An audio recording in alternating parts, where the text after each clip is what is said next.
ನಮಸ್ಕಾರ, welcome back to ಅಭಿರುಚಿ. ಇವತ್ತಿನ ರೆಸಿಪಿ ಮೈದಾ ಹಿಟ್ಟಿನ ಬರ್ಫಿ. ತುಂಬ ಸಿಂಪಲ್ಲಾಗಿ ಕಮ್ಮಿ ಪದಾರ್ಥಗಳನ್ನ ಬಳಸ್ಕೊಂಡು ರುಚಿಯಾದ ಮೈದಾ ಬರ್ಫಿನ ಮಾಡ್ಬೋದು.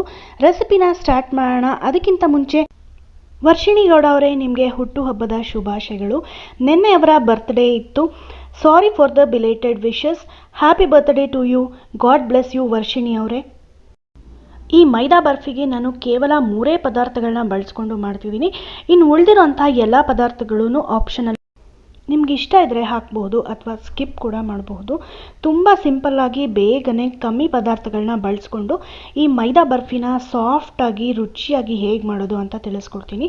ಮೊದಲನೇದಾಗಿ ನಾನಿಲ್ಲಿ ಒಂದು ಪ್ಯಾನ್ಗೆ ಅರ್ಧ ಕಪ್ಪಿನಷ್ಟು ತುಪ್ಪ ಹಾಕೋತಿದ್ದೀನಿ. ಪ್ಯೂರ್ ಹಸುವಿನ ತುಪ್ಪನ ತೊಗೊಂಡಿದ್ದೀನಿ. ನಂತರ 1.5 ಕಪ್ಪಿನಷ್ಟು ಮೈದಾ ಹಿಟ್ಟನ್ನು ತೊಗೋತಿದ್ದೀನಿ. ತುಪ್ಪ ಸ್ವಲ್ಪ ಕರ್ಗದ ಮೇಲೇ ಹಾಕೊಳ್ಳಿ ಮೈದಾ ಹಿಟ್ಟನ್ನು. ಇವಾಗ ನೋಡಿ 1.5 ಕಪ್ಪಿನಷ್ಟು ಮೈದಾ ಹಿಟ್ಟನ್ನು ತೊಗೊಂಡಿದ್ದೀವಿ. ಇದನ್ನು ಫ್ಲೇಮ್ ಸಿಮ್ಮಲ್ಲೇ ಇಟ್ಕೊಂಡು ಚೆನ್ನಾಗಿ ಮೈದಾ ಹಿಟ್ಟನ್ನು ಹುರ್ಕೋಬೇಕಾಗತ್ತೆ. ಸುಮಾರು 8ರಿಂದ 10 ನಿಮಿಷಗಳ ಕಾಲ ಇದನ್ನು ಹುರ್ಕೋಬೇಕು. ತುಂಬ ಸಿಮ್ಮಲ್ಲಿ ಇಟ್ಕೊಳ್ಳಿ. ಯಾವುದೇ ಕಾರಣಕ್ಕೂ ಹೈ ಫ್ಲೇಮನ್ನು ಮಾಡೋದಕ್ಕೆ ಹೋಗಬೇಡಿ. ಮೈದಾ ಹಿಟ್ಟೆಲ್ಲ ಸೀದೋಗ್ಬಿಡುತ್ತೆ. ಹಾಗಾಗಿ ಸ್ಟಾರ್ಟಿಂಗಿಂದ ಕೊನೆಯವರೆಗೂ ಸಿಮ್ಮಲ್ಲಿ ಇಟ್ಕೊಂಡೇ ಮಾಡಬೇಕು ಎಲ್ಲ ಸ್ವೀಟ್ಸ್ಗಳನ್ನು. ಆವಾಗ ಮಾತ್ರ ರುಚಿಯಾಗಿ ಹಾಗೆ ಟೇಸ್ಟಿಯಾಗಿ ಸಾಫ್ಟಾಗಿ ಆಗುತ್ತೆ ಯಾವುದೇ ಸ್ವೀಟ್ ಆದರೂ. ಇವಾಗ ನೋಡಿ ಸುಮಾರು 6ರಿಂದ 7 ನಿಮಿಷಗಳ ಕಾಲ ಆಗಿದೆ. ಚೆನ್ನಾಗಿ ಇದನ್ನು ಹುರ್ಕೊಂಡಿದ್ದೀನಿ. ಇವಾಗ ಪಾಕ ಮಾಡ್ಕೊಳ್ಳೋದಕ್ಕೆ ಈ ಬಟ್ಲಲ್ಲಿ 1.5 ಬಟ್ಲಷ್ಟು ನಾನಿಲ್ಲಿ ಸಕ್ಕರೆ ತೊಗೊಂಡಿದ್ದೀವಿ. ಸಕ್ಕರೆ ಎಷ್ಟು ತೊಗೊಂಡಿದ್ದೀನೋ ಅದರ ಅರ್ಧದಷ್ಟು ಅಂದರೆ 3/4 ಬಟ್ಲಷ್ಟು ನೀರನ್ನು ಹಾಕ್ಕೊಂಡು ಪಾಕ ಮಾಡ್ಕೊತಿದ್ದೀನಿ. ಈ ಪಾಕ ಮಾಡ್ಕೊಳ್ಳುವಾಗ ಬೇಕಂದರೆ ಮೀಡಿಯಮ್ ಫ್ಲೇಮಿಂದ ಹೈ ಫ್ಲೇಮಲ್ಲಿ ಇಟ್ಕೋಬಹುದು. ಆದರೆ ಹುಷಾರಾಗಿ ನೋಡ್ಕೋತಾ ಇರಬೇಕು. ಇಲ್ಲಾಂದರೆ ಪಾಕ ಗಟ್ಟಿ ಪಾಕ ಆಗಿಬಿಟ್ರೆ ಬರ್ಫಿ ತುಂಬ ಗಟ್ಟಿಯಾಗಿಬಿಡುತ್ತೆ. ಹಾಗೆ ಕೈಯಿಂದ ಮುರಿಯೋದು ಕೂಡ ಆಗೋದಿಲ್ಲ, ಅಷ್ಟು ಗಟ್ಟಿಯಾಗಿಬಿಡುತ್ತೆ. ಹಾಗಾಗಿ ಪಾಕ ಇದರಲ್ಲಿ ತುಂಬ ಇಂಪಾರ್ಟೆಂಟು. ಹಾಗೆ ಹುಷಾರಾಗಿ ನೋಡ್ಕೋಬೇಕು. ಇವಾಗ ನೋಡಿ ಚೆನ್ನಾಗಿ ಕುದೀತಾ ಇದೆ ಪಾಕ. ಈ ಟೈಮಲ್ಲಿ ಪಾಕ ಚೆಕ್ ಮಾಡ್ಕೊಳ್ಳೋಣ. ಒಂದೆಳೆ ಪಾಕ ಬರಬೇಕು. ನೋಡಿ ಇಲ್ಲಿ ನಿಮಗೆ ಕಾಣಿಸುತ್ತೆ. ನೋಡಿ ತೋರಿಸ್ತಿದ್ದೀನಿ ಯಾವ ರೀತಿ ಬರ್ತಿದೆ ಅಂತ. ಈ ರೀತಿ 2 ಕೈಯಿಂದ ಅಂಟಿಸಿದ್ರೆ ಈ ರೀತಿ ಒಂದೆಳೆ ಬರಬೇಕು ಪಾಕ. ಅಲ್ಲಿವರೆಗೂ ಇದನ್ನು ಕುದಿಸ್ಕೋಬೇಕಾಗತ್ತೆ. ಇವಾಗ ಸ್ಟವ್ನ ಆಫ್ ಮಾಡ್ಕೊಳ್ಳಿ. ತುಂಬ ಹೊತ್ತು ಸ್ಟವ್ ಆಫ್ ಮಾಡಿ ಹಾಗೆ ಬಿಡಬೇಡಿ, ಕ್ರಿಸ್ಟಲೈಸ್ ಆಗಿಬಿಡುತ್ತೆ.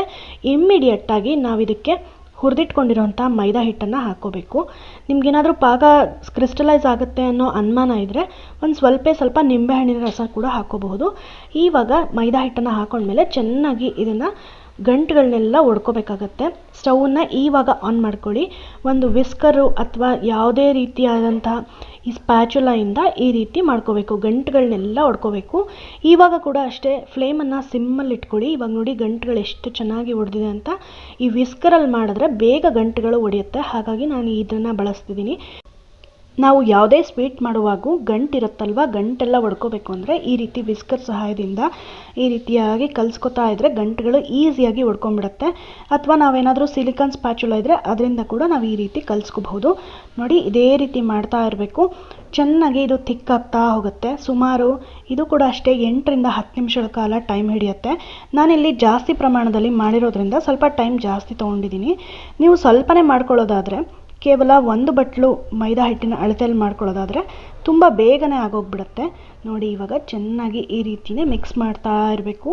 ಇದು ಏನಿಲ್ಲ, ಜಸ್ಟ್ ಥಿಕ್ ಆಗೋವರೆಗೂ ಮಿಕ್ಸ್ ಮಾಡಿಕೊಂಡ್ರೆ ಆಯಿತು ಅಷ್ಟೇ. ನೋಡಿ ಇದೇ ರೀತಿಯೇ ಇದು ನೀವು ಕ್ಲಾಕ್ ವೈಸ್ ಆದರೂ ಮಾಡ್ಕೊಳ್ಳಿ ಅಥವಾ ಆ್ಯಂಟಿ ಕ್ಲಾಕ್ ವೈಸ್ ಆದರೂ ಮಾಡ್ಕೊಳ್ಳಿ. ಎರಡೂ ಮಾಡಿಬಿಟ್ಟು ಮಿಕ್ಸ್ ಮಾಡೋದಕ್ಕೆ ಹೋಗ್ಬಿಡಿ, ಆವಾಗ ಗಟ್ಟಿಯಾಗಿಬಿಡುತ್ತೆ. ಈ ಟೈಮಲ್ಲಿ ಒಂದು 5ರಿಂದ 6 ಸ್ಪೂನ್ನಷ್ಟು ಮಿಲ್ಕ್ ಪೌಡರ್ ಹಾಕ್ಕೋತಿದ್ದೀನಿ. ಮಿಲ್ಕ್ ಪೌಡರು ಸಾಫ್ಟಾಗಿ ಬರಲಿ ಬರ್ಫಿ ಅನ್ನೋ ಕಾರಣಕ್ಕೆ ಹಾಕ್ತಿದ್ದೀನಿ. ಇದು ಆಪ್ಷನಲ್ಲು. ನಿಮ್ಮ ಹತ್ರ ಮಿಲ್ಕ್ ಪೌಡರ್ ಅವೈಲೇಬಲ್ ಇಲ್ಲ ಅಂದರೆ ಅಥವಾ ಹಾಕೋದಕ್ಕೆ ಇಷ್ಟ ಇಲ್ಲ ಅಂದರೆ ಇದನ್ನು ಸ್ಕಿಪ್ ಕೂಡ ಮಾಡಬಹುದು. ತುಂಬ ಚೆನ್ನಾಗೇ ಬರುತ್ತೆ ಬರ್ಫಿ, ಏನೂ ಅಷ್ಟೇನು ಡಿಫ್ರೆನ್ಸ್ ಆಗೋದಿಲ್ಲ. ಮಿಲ್ಕ್ ಪೌಡರ್ ಹಾಕಿಬಿಟ್ಟು ಚೆನ್ನಾಗಿ ಮಿಕ್ಸ್ ಮಾಡ್ಕೋಬೇಕು. ನೋಡಿ ಎಷ್ಟು ಚೆನ್ನಾಗಿ ಥಿಕ್ನೆಸ್ ಆಗಿದೆ. ಇವಾಗ ಒಂದು ರೀತಿ ಕಂಡೆನ್ಸ್ಡ್ ಮಿಲ್ಕ್ ಇರುತ್ತಲ್ವ, ಆ ರೀತಿಯಾಗಿ ಇದು ಮಿಕ್ಸ್ಚರು ರೆಡಿ ಆಯಿತು. ಹಾಗೆ ಇದನ್ನು ಕಲಿಸ್ತಾನೆ ಇರಬೇಕು. ಪೂರ್ತಿಯಾಗಿ ಈ ಮಿಕ್ಸ್ಚರೆಲ್ಲ ತಳ ಬಿಟ್ಟು ಬರಬೇಕು, ಸೈಡ್ಸ್ ಎಲ್ಲ ಬಿಟ್ಟು ಬರಬೇಕು. ಅಲ್ಲಿವರೆಗೂ ನಾವು ಇದನ್ನು ಕಲಿಸ್ತಾನೆ ಇರಬೇಕು. ನೋಡಿ ಇವಾಗ 3/4 ಆಗ್ತಾ ಬಂದಿದೆ. ಈ ಟೈಮಲ್ಲಿ ನಾವು ಎಸೆನ್ಸ್ ಏನಾದರೂ ಹಾಕೋಬಹುದು ಅಥವಾ ಏಲಕ್ಕಿ ಪುಡಿ ಕೂಡ ಹಾಕ್ಬೋದು, ಯಾವುದೇ ಎಸೆನ್ಸ್ ಇಲ್ಲ ಅನ್ನೋದಾದರೆ. ಇಲ್ಲಿ ನಾನು ಸ್ವಲ್ಪ ರೋಸ್ ಎಸೆನ್ಸ್ ಹಾಕ್ತಿದ್ದೀನಿ.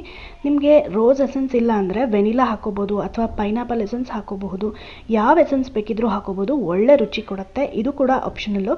ಅದು ಯಾವುದು ಇಲ್ಲ ಅಂದರೆ ಏಲಕ್ಕಿ ಪುಡಿ ಕೂಡ ಹಾಕ್ಬಿಟ್ಟು ಚೆನ್ನಾಗಿ ಮಿಕ್ಸ್ ಮಾಡ್ಬೋದು. ನೋಡಿ ಇವಾಗ ಎಷ್ಟು ಗಟ್ಟಿ ಆಗ್ತಾ ಬಂದಿದೆ. ಇದೇ ರೀತಿಯಾಗಿ ಮತ್ತೆ ಮಿಕ್ಸ್ ಮಿಕ್ಸ್ ಮಾಡ್ತಾನೆ ಇರಬೇಕು. ಪೂರ್ತಿಯಾಗಿ ಇದು ತಳ ಬಿಟ್ಟು ಬರಬೇಕು, ಅಲ್ಲಿವರೆಗೂ ಇದನ್ನು ಮಿಕ್ಸ್ ಮಾಡಬೇಕು. ನಾವಿದಕ್ಕೆ ನಾನ್ ಸ್ಟಿಕ್ ಪಾತ್ರೆ ತೊಗೋಬೇಕು ಅಥವಾ ಯಾವುದಾದ್ರೂ ದಪ್ಪ ತಳದ್ದು ಅಲ್ಯೂಮಿನಿಯಮ್ದು ಕಡಾಯಿ ತೊಗೋಬೇಕು. ಸ್ಟೀಲ್ ಮಾತ್ರ ಯಾವುದೇ ಕಾರಣಕ್ಕೂ ಸ್ವೀಟ್ಸ್ ಮಾಡೋದಕ್ಕೆ ಬಳಸೋದಕ್ಕೆ ಹೋಗಬೇಡಿ. ದಪ್ಪ ಸ್ಟೀಲ್ ಆದ್ರೂ ತಳ ಹಿಡಿದು ಬಿಡುತ್ತೆ. ಇವಾಗ ನಾನು ಇದಕ್ಕೆ ಸುಮಾರು ಅರ್ಧ ಬಟ್ಲಷ್ಟು ಟೂಟಿ ಫ್ರೂಟಿ ಹಾಕೋತಿದ್ದೀನಿ. ಇದು ಕೂಡ ಆಪ್ಷನಲ್ಲು, ನಿಮ್ಮ ಹತ್ರ ಇದ್ದರೆ ಹಾಕಿ, ಇಲ್ಲಾಂದರೆ ಪರವಾಗಿಲ್ಲ. ಕಲರ್ಫುಲ್ಲಾಗಿ ಚೆನ್ನಾಗಿ ಟೇಸ್ಟ್ ಕೊಡುತ್ತೆ ಅನ್ನೋ ಕಾರಣಕ್ಕೆ ಹಾಕ್ಕೊಂಡಿದ್ದೀನಿ. ಇದರ ಬದಲಾಗಿ ನೀವು ದ್ರಾಕ್ಷಿ ಗೋಡಂಬಿ ಕೂಡ ಹಾಕೋಬೋದು, ಅದು ಕೂಡ ಚೆನ್ನಾಗಿ ಟೇಸ್ಟ್ ಕೊಡುತ್ತೆ. ಇವಾಗ ಮತ್ತೆ ನೋಡಿ ಎಷ್ಟು ಗಟ್ಟಿಯಾಗಿದೆ ಅಂತ. ಇವಾಗ ಪೂರ್ತಿ ಗಟ್ಟಿಯಾಗಿ ತಳ ಬಿಟ್ಟ ಮೇಲೆ ಒಂದು ಪ್ಲೇಟನ್ನು ತುಪ್ಪ ಹಚ್ಚಿಟ್ಕೊಂಡು ಗ್ರೀಸ್ ಮಾಡ್ಕೊಂಡಿದ್ದೀನಿ. ಇವಾಗ ಈ ಮಿಕ್ಸರ್ನ ಹಾಕೋತಾ ಇದ್ದೀನಿ ಶೇಪ್ ಮಾಡೋದಕ್ಕೆ, ಬರ್ಫಿ ಶೇಪಲ್ಲಿ ಮಾಡ್ಕೊಳ್ಳೋದಕ್ಕೆ. ನೋಡಿ ಇವಾಗ ಎಷ್ಟು ಗಟ್ಟಿಯಾಗಿದೆ ಅಂತ ನೀವೇ ನೋಡ್ತಿರಬಹುದು. ತುಂಬ ಈಸಿಯಾಗಿ ಬೇಗನೆ ಆಗುವಂತಹ ಸ್ವೀಟು. ಪದಾರ್ಥಗಳು ಅಷ್ಟೇ ಕಮ್ಮಿ ಪದಾರ್ಥಗಳು. ನಂತರ ಒಂದು ಸ್ಪೂನಿಂದ ಈ ರೀತಿ ಸರಿಯಾಗಿ ಶೇಪ್ ಕೊಡಬೇಕು, ಇಲ್ಲಾಂದರೆ ಯಾವುದ್ಯಾವುದೋ ಶೇಪಲ್ಲಿ ಬಂದುಬಿಡುತ್ತೆ. ಹಾಗಾಗಿ ಬಿಸಿ ಇರುವಾಗಲೇ ಈ ರೀತಿ ಮಾಡ್ಕೋಬೇಕಾಗತ್ತೆ.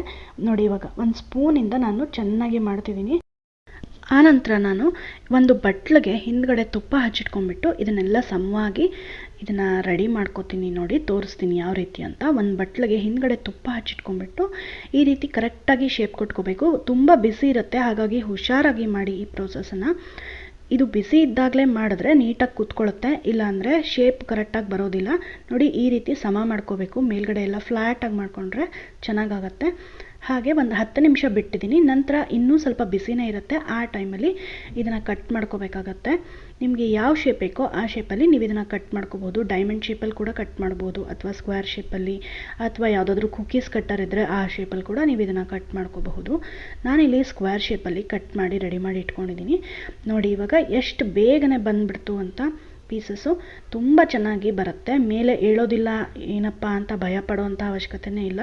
ತುಂಬ ಈಸಿಯಾಗಿ ಸಾಫ್ಟಾಗಿ ಬಂದ್ಬಿಡುತ್ತೆ ಈ ಮೈದಾ ಬರ್ಫಿ. ಯಾರಿಗೂ ಹೇಳೋದಕ್ಕೆ ಸಾಧ್ಯ ಇಲ್ಲ ಇದು ಮೈದಾ ಬರ್ಫಿ ಅಂತ. ಯಾವುದಾದ್ರೂ ಹಾಲಿನ ಬರ್ಫಿ ಅಂತ ಅನ್ಕೋತಾರೆ, ಅಷ್ಟು ಒಳ್ಳೆ ರುಚಿ ಕೊಡುತ್ತೆ. ನೋಡಿ ಇವಾಗ ಪೂರ್ತಿ ಬರ್ಫಿನೇ ಈ ರೀತಿ ಬಂದುಬಿಟ್ಟಿದೆ ಇದ್ದು. ಇವಾಗ ಕಟ್ ಮಾಡ್ಕೊಳ್ಳೋದು ಕೂಡ ಅಷ್ಟೇ ಸಿಂಪಲ್ಲಾಗಿ ಈಸಿಯಾಗಿ ಆಗುತ್ತೆ. ನೋಡಿ ಜಸ್ಟ್ ಮಾರ್ಕ್ ಮಾಡಿಟ್ಟಿದ್ದೆ, ಎಷ್ಟು ಈಸಿಯಾಗಿ ಕಟ್ ಮಾಡ್ಕೊಂಡ್ಬಿಡ್ಬೋದು. ತುಂಬ ಅಂದರೆ ತುಂಬ ಚೆನ್ನಾಗಿರುತ್ತೆ ಮೈದಾ ಬರ್ಫಿ. ಕಮ್ಮಿ ಪದಾರ್ಥಗಳು, ಹಾಗೆ ಕಮ್ಮಿ ಟೈಮಲ್ಲಿ ಮಾಡಿರೋವಂಥದ್ದು. ನೋಡಿದ್ರಲ್ವಾ ಎಷ್ಟು ಈಸಿ ಅಂತ. ನೀವು ಕೂಡ ಈ ರೆಸಿಪಿನ ಟ್ರೈ ಮಾಡಿ ಹೇಗೆ ಬಂತು ಅಂತ ನನಗೆ ಕಾಮೆಂಟ್ ಮೂಲಕ ತಿಳಿಸಿ. ಹೇಗಿತ್ತು ಈ ವಿಡಿಯೋ ಅದನ್ನು ಕೂಡ ನನಗೆ ಕಾಮೆಂಟಲ್ಲಿ ತಿಳಿಸಿ. ಚಾನಲ್ಗೆ ಹೊಸಬರಾದರೆ ಸಬ್ಸ್ಕ್ರೈಬ್ ಮಾಡ್ಕೊಳ್ಳಿ. ವಿಡಿಯೋ ಇಷ್ಟ ಆದರೆ ಲೈಕ್ ಶೇರ್ ಮಾಡಿ ನಿಮ್ಮ ಫ್ಯಾಮಿಲಿ ಫ್ರೆಂಡ್ಸ್ ಜೊತೆ. ನಾನು ಮತ್ತಷ್ಟು ಇಂಟ್ರೆಸ್ಟಿಂಗ್ ಆದ ರೆಸಿಪಿಯೊಂದಿಗೆ ನಿಮ್ಮ ಮುಂದೆ ಬರ್ತೀನಿ. Until then, happy cooking, take care, bye bye, and thank you so much for watching this video.